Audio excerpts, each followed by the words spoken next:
விஷ்ணுவின் 10 அவதாரங்கள் என்னவென்று தெரியுமா?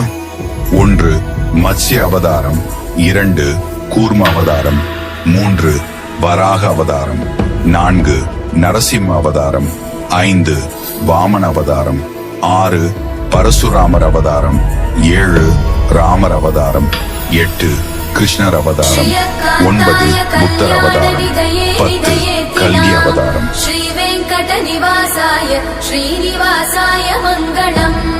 லக்ஷ்மீ சவிப்ரமாலோக சுப்ரூ விப்ரம சக்ஷுஷே चक्षुषे सर्वलोकानां वेङ्कटेशाय मङ्गलम्.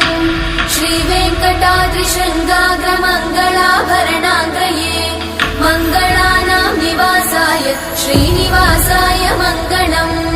सर्वावयव सौन्दर्य सम्पदा सर्वचेतसां सदा सम्मोहनायास्तु वेङ्कटेशाय मङ्गलम्. नित्याय निरवध्याय सत्यानन्द चिदात्मने सर्वान्तरात्मने श्रीमद् वेङ्कटेशाय मङ्गलम्.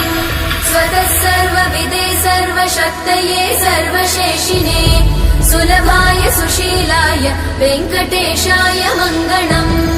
परस्मै ब्रह्मणे पूर्णकामाय परमात्मने प्रयुञ्जे परतत्त्वाय वेङ्कटेशाय मङ्गलम्.